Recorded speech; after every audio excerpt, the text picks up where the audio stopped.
एक महत्त्वाची बातमी, मागील वर्षाप्रमाणे यंदाही लाडक्या बहिणींना रक्षाबंधनाची भेट मिळणार आहे। जुलै ऑगस्टचे 3000 रुपये खात्यात एकत्रित जमा होणार असल्याची माहिती सूत्रांनी दिली आहे। रिकव्हरीची भूमिका ही शासनाची आहे।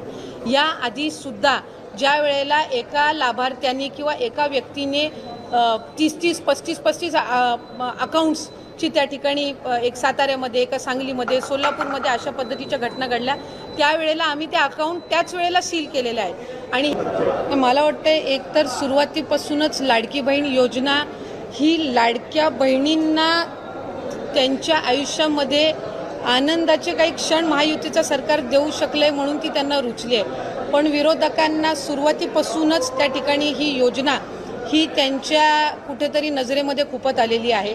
साधारणपणे या संदर्भातला आम्ही वारंवार राज्याचे मुख्यमंत्री फडणवीस साहेब असतील, उपमुख्यमंत्री शिंदे साहेब असतील, अजितदादा असतील आणि विभागाची मंत्री म्हणून मी सुद्धा असेल, आम्ही साधारणपणे माध्यमांना वेळोवेळी या संदर्भातली माहितीही देत आलेलो आहोत। पण बऱ्याचशा वेळेला असं होतं की काही एखादी गोष्ट आली की त्या संदर्भातला एक गैरसमज या योजनेच्या बाबतचा निर्माण करण्याचा वारंवार हा प्रयत्न होत आहे। साधारणपणे ही योजना 28 जून 2024 मध्ये त्या ठिकाणी घोषित झाली।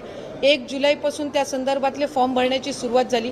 पहिल्या टप्प्यातले 2-3 महिन्याची लाभार्थ्यांची संख्या साधारणपणे 1,33,00,000 होती, जे 17-18 ऑगस्ट 2024 मध्ये लाभ आम्ही वितरित केला।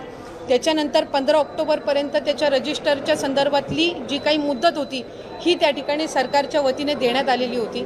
आणि या आधी सुद्धा प्रत्येक वेळेला ज्या वेळेला आम्ही स्क्रुटिनी ही जी प्रक्रिया आहे ही साधारणपणे सातत्याने चालणारी प्रक्रिया आहे। याचं कारण असं की वेगवेगळ्या विभागाचे जे डेटा असतात याचा ॲक्सेस त्या पर्टिक्युलर डिपार्टमेंटलाच असतो, त्या विभागालाच असतो। आज महिला व बालविकास विभाग जो आहे हा कृषी व्याप्त होणं ह्या जो कालावधी आहे हा निश्चितपणाने त्या ठिकाणी लागत असतो। जानेवारी महिन्यामध्ये आम्हाला कृषी विभागाकडनं त्या संदर्भातला अहवाल प्राप्त झाला आणि त्यावेळेला नमो शेतकरी योजनेअंतर्गत ज्या महिला लाभ घेत होत्या त्या संदर्भातला आम्ही स्क्रुटिनी केली। 6-7 लाखाचा डेटा त्यावेळेला मिळालेला होता आणि त्या 6-7 लाखापैकी साधारणपणे 5 ते 5.5 लाख अशा महिला होत्या ज्या नमो शेतकरीचाही लाभ घेत होते आणि आपल्या लाडकी बहीण योजनेचाही लाभ घेत होत्या। म्हणून त्यांना नमो शेतकरीचा लाभ हा 1000 रुपयाचा जो आहे तो चालू राहिला आणि लाडकी बहीणचा आपण त्यांना 1500च्या ऐवजी 500 जे आपण GR मध्येच नमूद केलेला आहे की तुम्हाला टोटल 1500चा लाभ हा शासनाच्या योजनांमधनं मिळेल। त्याची जी 1000 रुपयाच्या वरची जी कॅप असेल ही लाडकी बहीणच्या निधीतनंही सन्मान निधीतनंही भरली जाईल। तो जानेवारीमध्ये उपलब्ध झाला। मधल्या कालावधीमध्ये आम्ही साधारणपणे 8 लाखाचा जो सेवार्थचा आहे त्याच्यापैकी 8 लाखापैकी 2 लाखाचा आम्हाला त्या ठिकाणी उपलब्ध झाला। त्या 2 लाखापैकी 2 ते 2,500 हे त्याच्यामध्ये अपात्र आहेत असं निदर्शनास आलं। 6 लाखाचा त्याच्यातला डेटा आणखीन आम्हाला अपेक्षित आहे। आता 26 लाखाचा जो डेटा आम्हाला माहिती व तंत्रज्ञान विभागाकडून प्राप्त झालेला आहे याची स्क्रुटिनी आम्ही विभाग म्हणून करतोय।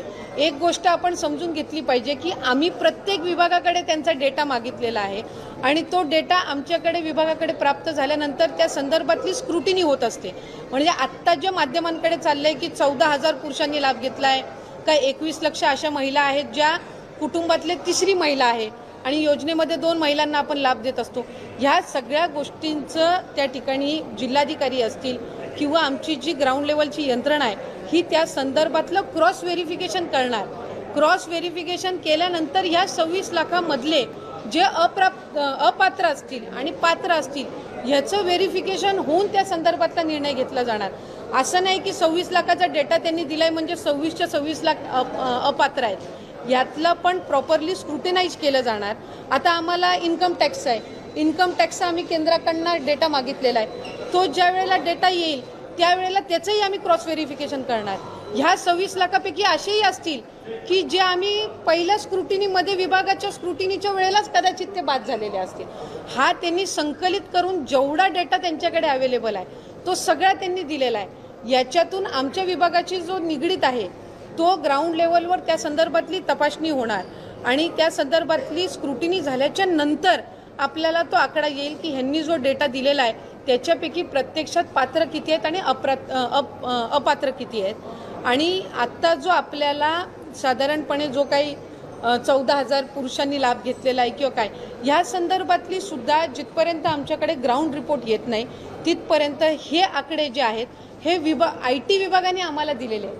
त्या संदर्भातली सविस्तर स्क्रुटिनी झाल्यानंतर निदर्शनास येईल की प्रत्यक्षात हे जे पुरुष आहेत यांनी त्या घरातल्या स्त्रीचं अकाउंट नव्हतं म्हणून त्यांनी त्यांच्या आधार कार्डशी लिंक कदाचित या पुरुषाचं अकाउंट असेल म्हणून त्यांनी ते अकाउंट नमूद केलेलं होतं का वेगळं काही त्याच्यामध्ये आहे. हे ज्या वेळेला स्क्रुटिनी होईल विभागाकडून त्यावेळेला लक्षात येईल. हा मोघम डेटा आहे आणि हा मोघम डेटा आम्हाला IT विभागाकडनं प्राप्त झालेला आहे, माहिती व तंत्रज्ञान विभागाकडनं. कारण त्यांनी प्रत्येक जो डेटा आहे वेगवेगळ्या डिपार्टमेंटचा त्यांच्याकडे जो अवेलेबल आहे तो त्यांनी त्या त्या विभागाला दिलेला आहे आणि त्याच्यातला हा एक भाग आहे.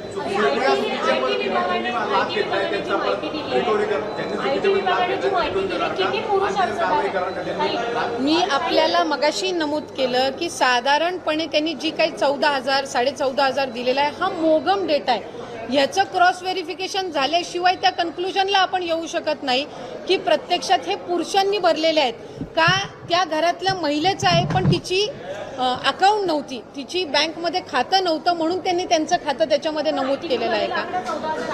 हा साधारणपणे 14,000-14,500 जो काही त्यांनी दिलेला आहे ह्या संदर्भामध्ये आम्ही क्रॉस व्हेरिफिकेशन केल्याशिवाय त्या कन्क्लुजनला किंवा त्या तपशिलामध्ये मला किती 14,000 पुरुष नक्की पुरुषांनी लाभ घेतलाय का त्या घरातल्या महिलेनी लाभ घेतलाय फक्त अकाउंट त्या पुरुषाचं दिलेलं होतं. या संदर्भातलं क्रॉस व्हेरिफिकेशन झाल्याशिवाय त्या कन्क्लुजनला आपण येणं हे निश्चितपणाने चुकीचं ठरेल. दुसरा जो आपण त्या संदर्भातलं विचारलं की समजा जे सरकारी नोकरी करत असतील किंवा कर्मचारी असतील यांनी जर त्या ठिकाणी लाभ घेतला असेल, गेल्या वेळेला सुद्धा जे सरकारी कर्मचारी आहेत ज्यांनी चुकून लाडकी बहीण योजनेचा फॉर्म भरलेला होता किंवा लाडकी बहीण योजनेचा फॉर्म भरल्यानंतर त्यांना सरकारी नोकरी लागलेली होती, अशांचं आपण सरकारी जे चलन असतं त्या माध्यमातून स्टेटची जी ट्रेजरी आहे त्यांनी एक अकाउंट आम्हाला तयार करून दिलेलं आहे आणि त्याच्यामध्ये ते जमा करून घेतलेले होते. आता अशाच पद्धतीचं सेवार्थाचा ज्याचा मी उल्लेख केला की 2 लाखापैकी साधारणपणे 2-2.5 हजार असे आहेत ज्यांनी त्याचा लाभ घेतलेला आहे, तर त्यांचं सुद्धा त्या पद्धतीनं रिकव्हरी केली जाणार. पुढं आणखीन 6 लाख आहेत सेवार्थाचं, यांच्या संदर्भातलं पण स्क्रुटिनी झाल्यानंतर त्यांच्यातले जे काही येतील तर त्या संदर्भातली रिकव्हरी होईल. कुठलंही अनियमितता ह्याच्यामध्ये राहता कामा नये, कुठल्याही चुकीच्या व्यक्तीला याच्यामध्ये लाभ जाता कामा नये, या संदर्भातली ही प्रोसिजर आहे. आणि मला आवर्जून माध्यमांच्या द्वारे त्या ठिकाणी राज्याच्या 13 कोटी जनतेला सांगायचे, बहिणींना सुद्धा सांगायचे की आम्ही याच्यामध्ये कुठलीही कमतरता न राहता कामा आणि प्रत्येक विभागाचा जसा जसा आमच्याकडे डेटा येईल, स्क्रुटिनी ही साधारणपणे रुटीन प्रोसिजर आहे आणि ती होत राहणार आहे. त्या संदर्भामध्ये असं नाही आहे की आता ही कंप्लीट 100% प्रोसिजर झाली. जसं मी म्हटलं की आता आम्हाला IT विभागाने डेटा दिलाय, थोड्या दिवसांनी आमच्याकडे केंद्राचा इन्कम टॅक्सचा डेटा येईल, त्याच्यानंतर परिवहन विभागाचा काही डेटा येईल. तर जसं जसं त्यांचा